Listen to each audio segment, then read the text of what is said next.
Today I've got another video for you guys showcasing one of the engines that I bought on eBay just recently. I told you before that I was going to be doing a number of videos from up here in my attic.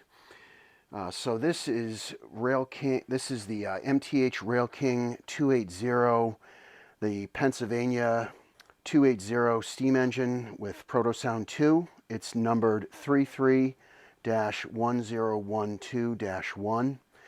This engine is very popular, was very popular in MTH's lineup. They use this engine on a lot of their starter sets in the past. They've also made a number of special paint schemed engines with this. They've done like sports teams with it.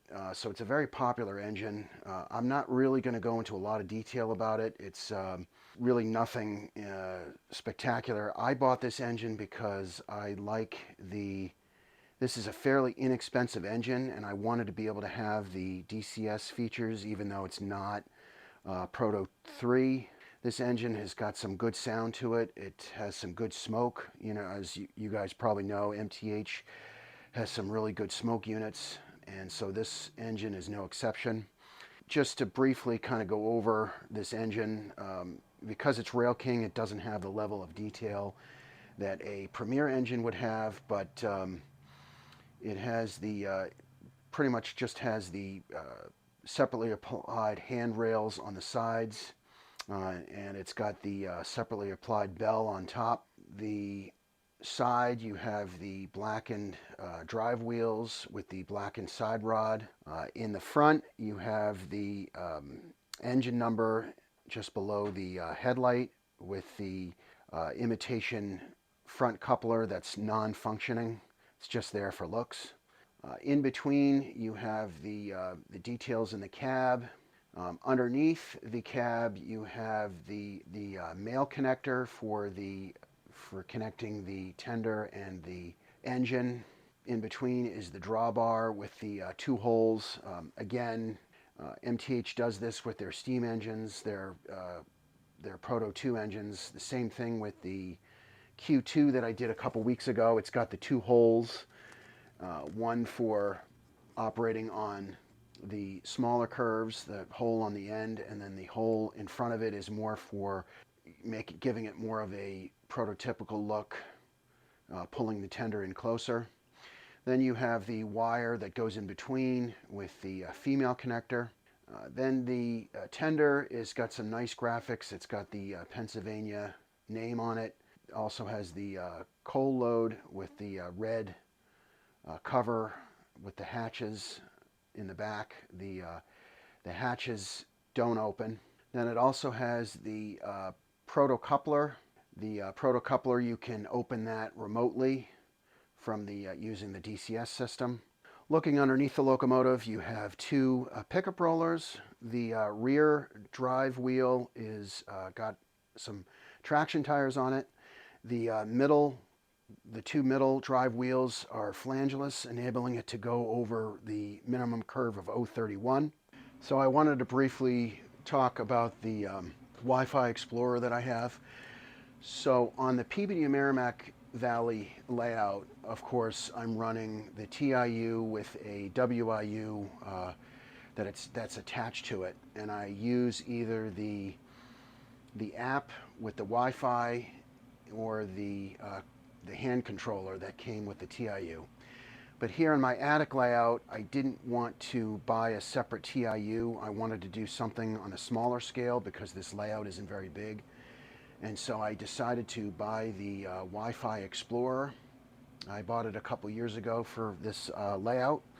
So I'll be running this engine with the Wi-Fi Explorer. A couple of thoughts that I have on this. This Wi-Fi Explorer is good for smaller layouts, like mine, my attic layout.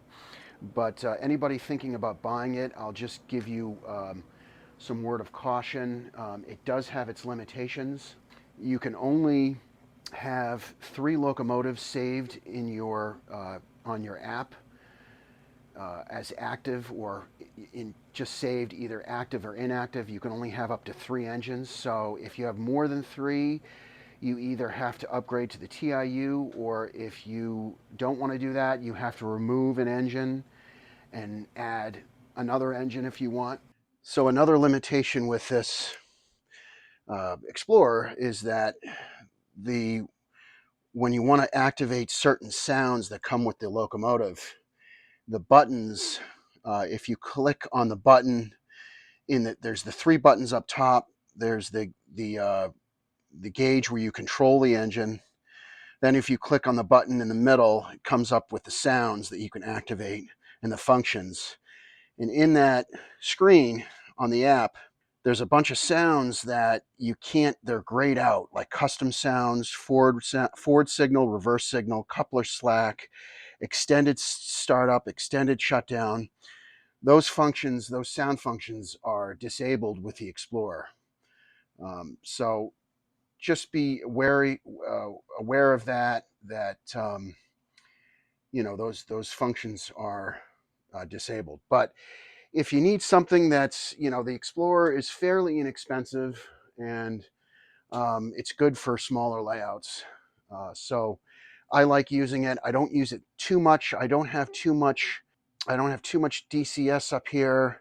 Of course, I do have my 3131 Halloween ES44 AC that you guys have seen on my Halloween videos. Of course, I will be doing a Halloween video this year again, and I use it for that. I also have used it, I played around with it using my brand new Railking SD9, Railking SD9 engine. I brought that home and ran it on the attic layout. If you guys haven't seen the review on that, I did a review on that a couple weeks ago. You can click up here in the upper right hand corner of the screen to see that review video on that engine. So I'm going to go ahead and run this around the layout so you guys can see it in action. Hope you enjoy.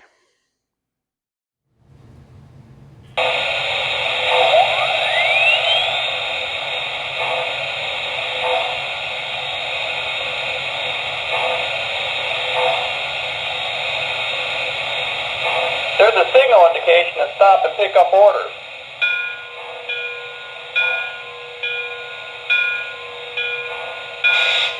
The switchman's signaling us to stab it here.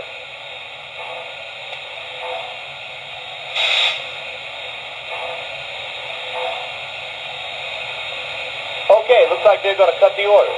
Go get your orders cut out. Thanks.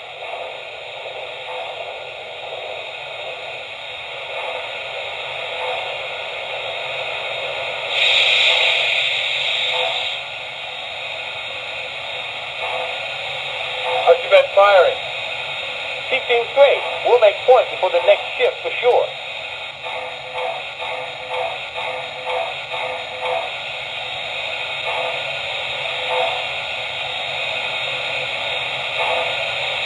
We gotta cut that bad order. Water level looks good. We're ready. Tell them to close that up. Conductor's giving us a highball signal. Let's get down the line.